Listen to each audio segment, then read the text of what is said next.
તમે સવારે હેલ્ધી નાસ્તો કરો છો, રાત્રે પણ ઓછું જમો છો, છતાં પેટ કેમ નથી ઘટતું? ઘણા લોકો એક બહુ મોટી ભૂલ કરે છે બપોરના જમવામાં. આજે હું તમને એવી 5 વસ્તુઓ બતાવીશ જે તમે બપોરે જમશો તો તમારું પેટ ચોક્કસથી ઘટશે. આ વિડીયોને અંત સુધી જોજો. જો એક પણ ચૂકશો તો પરિણામ નહીં મળે. હું છું ડોક્ટર ધર્મેશ ગોહેલ, નવજાત શિશુ તથા બાળરોગ નિષ્ણાંત. નંબર 1, જમવાનું શરૂ કઈ વસ્તુથી કરવું જોઈએ?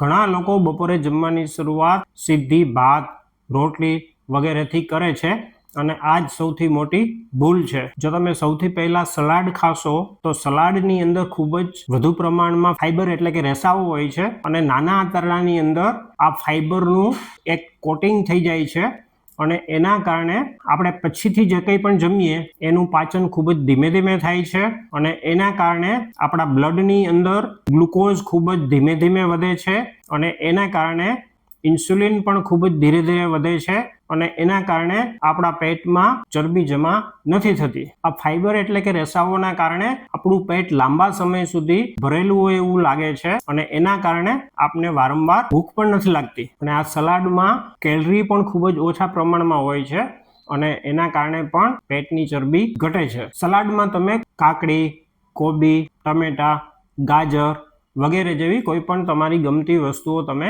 લઈ શકો છો. આ વિડીયોને ચોક્કસથી હાઈપ કરજો જેથી જરૂરિયાતવાળા વધુને વધુ લોકો સુધી આ વિડીયો પહોંચી શકે. જો આ માહિતી તમને ઉપયોગી લાગી હોય તો જમણી બાજુ કોર્નરમાં નીચે સબસ્ક્રાઇબનું બટન છે એ દબાવીને મારી ચેનલ ચોક્કસથી સબસ્ક્રાઇબ કરી લેજો. વજન ઘટાડવા માટે જો તમારે વધુ ટિપ્સ જોઈતી હોય તો કોમેન્ટ સેક્શનમાં મને યસ એવી કોમેન્ટ ચોક્કસથી કરજો.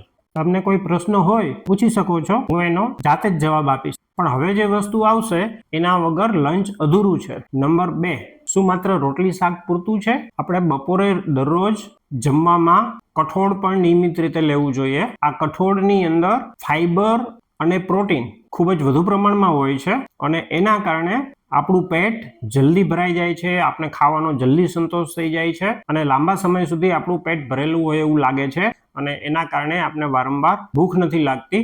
એ ઉપરાંત આ પ્રોટીનનું પાચન ખૂબ જ ધીરે ધીરે થાય છે અને એના કારણે આપણા બ્લડની અંદર ગ્લુકોઝ ધીરે ધીરે વધે છે અને એના કારણે ઇન્સ્યુલિન પણ ખૂબ જ ધીરે ધીરે વધે છે અને એના કારણે પેટની ચરબી ઘટે છે. કઠોળમાં તમે મગ, ચણા, મઠ, વાલ, વટાણા, અડદ, તુવેર વગેરે તમારી પસંદગીનું કોઈ પણ કઠોળ તમે લઈ શકો છો. જો તમને પર્સનલ ડાયટ પ્લાન જોતો હોય તો કોમેન્ટમાં પ્લાન લખો. શું તમે ડાયટ કરો છો છતાં પણ વજન નથી ઘટતું? રેન્ડમ ટિપ્સ છોડો અને તમારા બોડી પ્રમાણે પ્લાન લો.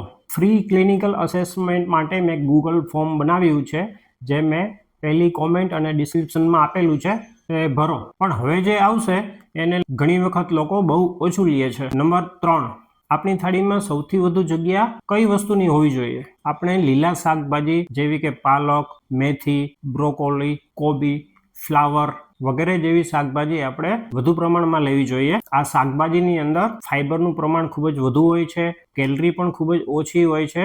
ફાઈબરના કારણે આપણું પેટ લાંબા સમય સુધી ભરેલું હોય એવું લાગે છે અને આપણે વારંવાર ભૂખ નથી લાગતી અને એના કારણે આપણી પેટની ચરબી ઘટે છે. વજન વધે છે કે ઘટે છે એને ટ્રેક કરવું પણ ખૂબ જ મહત્વનું છે અને આના માટે હું જે વજન કાંટો એટલે કે વેઇંગ મશીન ઉપયોગ કરું છું એની લિંક ડિસ્ક્રિપ્શન અને કોમેન્ટમાં આપેલી છે. પણ હવે આગળની વસ્તુ જે દરેક ઘરની અંદર હોય છે. નંબર 4, કોડ એટલે કે દહીંની અંદર ખૂબ જ વધુ પ્રમાણમાં પ્રોટીન હોય છે. આ પ્રોટીનનું પાચન ખૂબ જ ધીરે ધીરે થાય છે અને પ્રોટીનના કારણે આપણે ખાવાનો જલ્દી સંતોષ થઈ જાય છે જેના કારણે આપણે વધુ જમતા નથી અને એને કારણે આપણી પેટની ચરબી ઘટે છે. દહીંના બદલે તમે ઘાટી છાશ પણ ઉપયોગમાં લઈ શકો છો.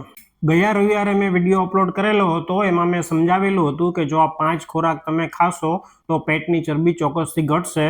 એ વિડીયો ન જોયો હોય તો ચોક્કસથી જોઈ લેજો. પણ હવે આગળની વસ્તુ જેને લોકો ડરીને ખૂબ જ ઓછી ખાય છે. નંબર 5, પનીરની અંદર ખૂબ જ વધુ પ્રમાણમાં પ્રોટીન હોય છે અને આ પ્રોટીનના કારણે આપણે જમવાનો જલ્દી સંતોષ થઈ જાય છે અને એના કારણે આપણે વધુ પ્રમાણમાં જમતા નથી અને આ પ્રોટીનનું પાચન ખૂબ જ ધીમે ધીમે થાય છે અને એના કારણે આપણું પેટ લાંબા સમય સુધી ભરેલું હોય એવું લાગે છે અને એના કારણે આપણે વારંવાર ભૂખ નથી લાગતી અને એના કારણે આપણી પેટની ચરબી ઘટે છે. પનીરને બદલે તમે ટોફુ પણ ઉપયોગમાં લઈ શકો છો.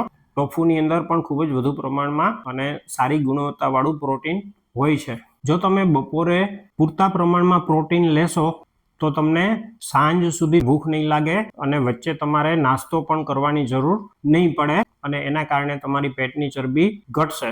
ઘણા લોકો બપોરે જમવામાં કાર્બોહાઈડ્રેટ પુષ્કળ પ્રમાણમાં લે છે, પરંતુ પ્રોટીન સૌથી ઓછા પ્રમાણમાં લે છે અને આ જ સૌથી મોટી ભૂલ છે. જો આપને વિડીયો ગમ્યો હોય તો ચોક્કસથી લાઈક કરજો અને આવા જ પ્રકારના વિડીયો માટે મારી ચેનલને સબસ્ક્રાઈબ કરવાનું ન ભૂલતા. નમસ્કાર મિત્રો.